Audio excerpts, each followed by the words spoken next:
For news and opinion that you won't find on Fox or MSNBC, check out America's Survival TV on Roku, in the channel store under News and Weather, or on the Roku website, use access code USA123, or on YouTube at the USA Survival channel, America's Survival TV on Roku. Radio for Readers, Bookmark. This is Bookmark. I'm Marc Bernier. The nation's top authors are coming up next.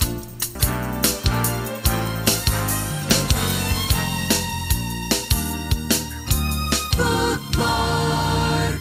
One of the great things about doing this program is sometimes the stories are just so compelling, like this one is. Both sides now.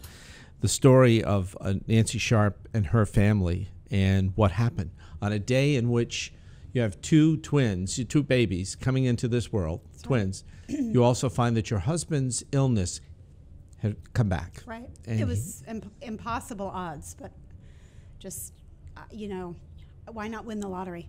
That's what we always said in some ways. Yeah, I tried to imagine what this felt like. The joy of giving birth and from both of you, these children, and then you're losing your husband. How did you get through this?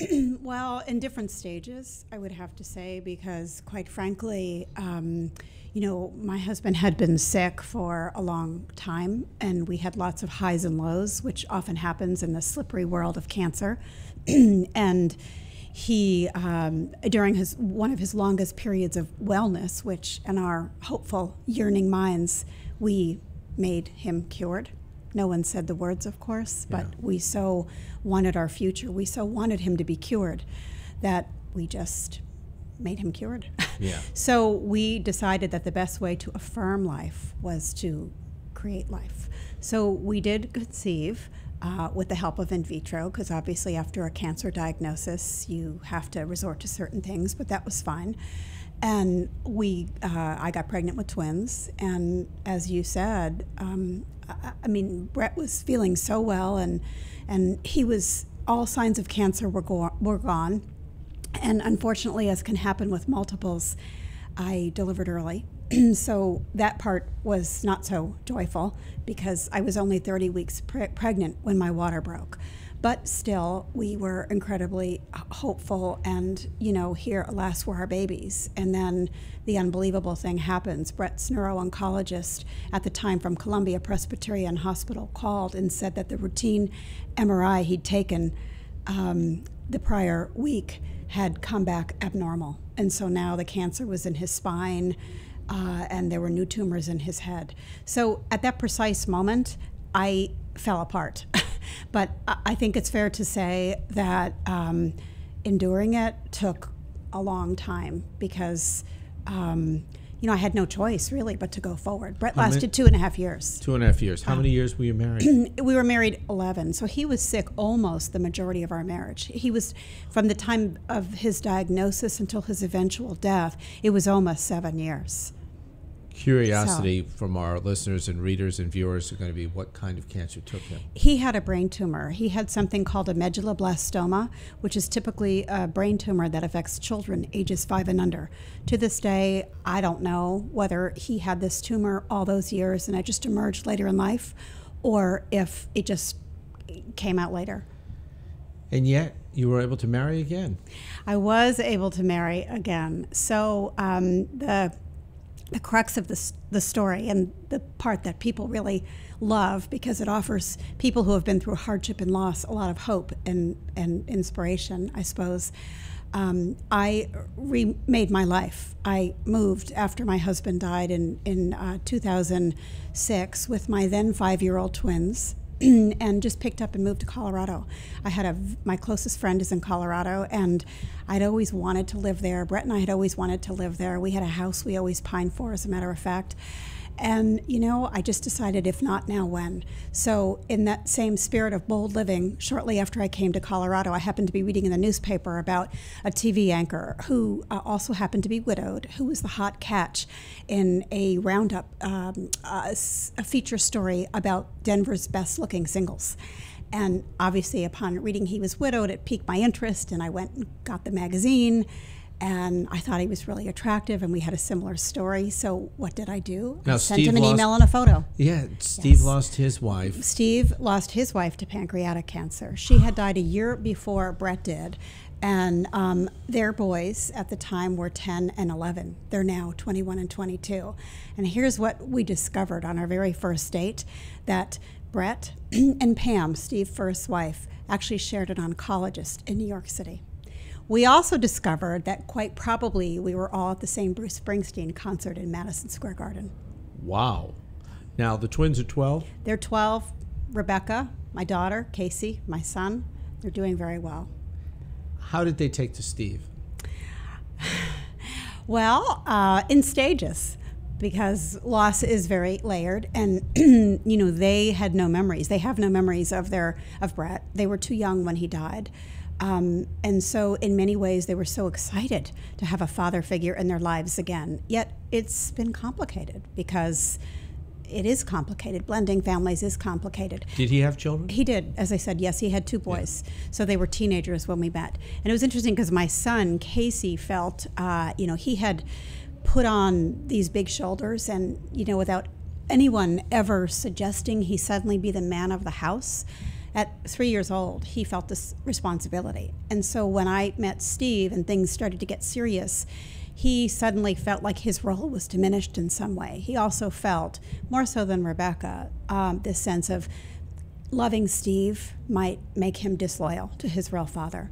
So we had a lot of feelings to work through on both sides, but I would have to say today it's incredibly special, and I feel so blessed to have found love again. And Steve is the only father my kids have ever known, and how lucky am I? How lucky are they, really, to have that? To raise another man's children is a pretty remarkable thing. Steve's still on the air? He's not on the air. He'd like to be. No, he's not on the air. He works in education. So he works in education, and he's in charge. He is in charge of community affairs and public relations for the Adams 50 School District in Westminster, Colorado.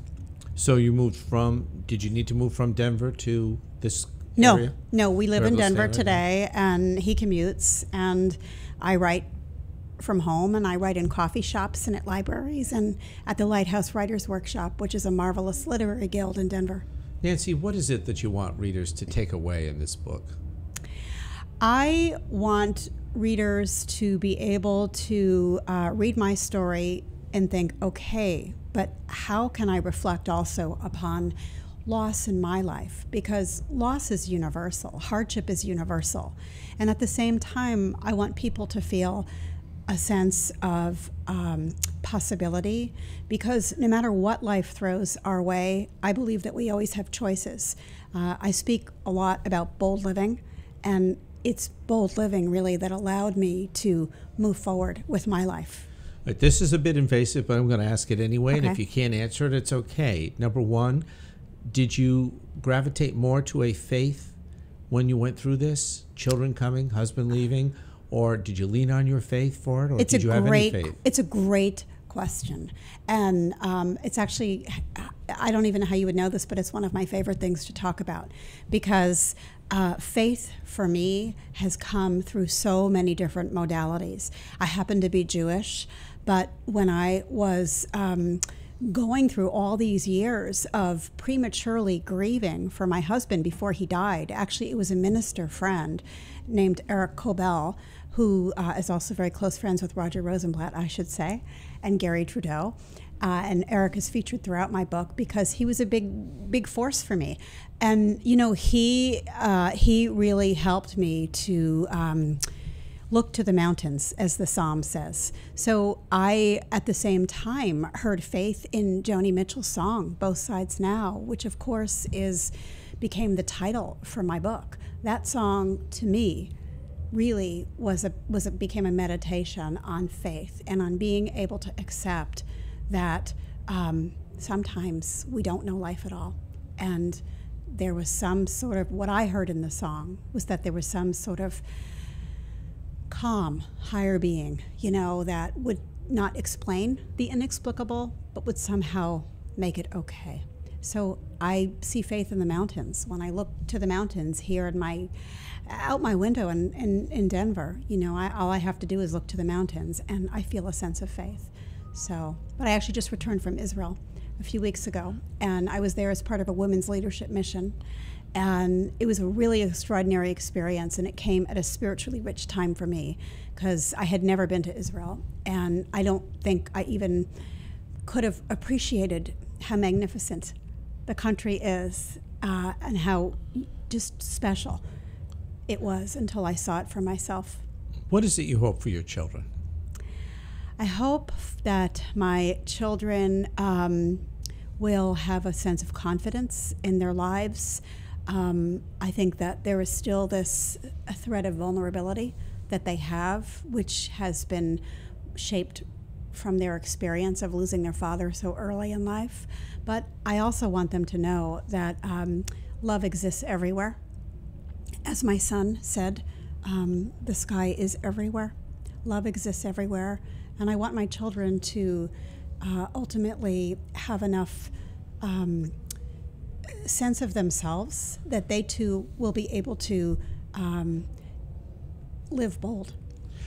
Another background question. Did you have siblings? I have a brother who's younger, who was very, very important to me and to the lives of my children when Brett was so sick. He actually used to take Casey, our son, once a week because Casey was just really, really grieving for his father and exhibiting a lot of signs of stress. In fact, my brother was dating at the time, and he would take my son on dates. And my sister-in-law, who lives in Connecticut now, but at the time lived just a few blocks from us in Manhattan, was unbelievable. What was the time frame from the time that your husband died to the time you met Steve? It was, let's see, Brett died in February 2004, and I met Steve in February 2007. Oh, I never realized the February connection. Thank you. So it was about 3 years. Steve and I first corresponded, I believe, in the end of January, but we actually met in February. And when did you marry? We married in July 2008. We had a great wedding. We married with a view of the mountains, outdoors, just what I wanted. It was a crazy windy day. The wind was whipping my veil, and it was amazing. Now, is Steve Jewish as well? Steve is not Jewish. Steve is Catholic. Wow, by there's birth. a real blend. There's a real blend. But you know what? To me, it didn't really, my first husband was Jewish, and I identify very strongly with being Jewish. My children are Jewish. Actually, this is really wonderful about Steve because, both of us are extremely open-minded, and for us, it's the values that help define our faiths and shape who we are. But when Steve and I began to become very serious and we knew that we would be together, he actually said, gee, when the twins become B'nai Mitzvah, do you think I could have a role? So I'm happy to say that we're now in the process of planning their B'nai Mitzvah for a year from March. And yes, he will have a very prominent role. Both Sides Now. It's the remarkable story of a life rebuilt. And Nancy Sharp, our guest today on the Bookmark program. Thanks so much for taking the time to tell your story. It's a wonderful testimony to rebirth. Thank you. Thanks for Thank being you so here. much. That's Bookmark for this week. If you have comments or thoughts on future authors, send an email to us at our website, bookmark.us. That's our broadcast for today. Thanks for watching.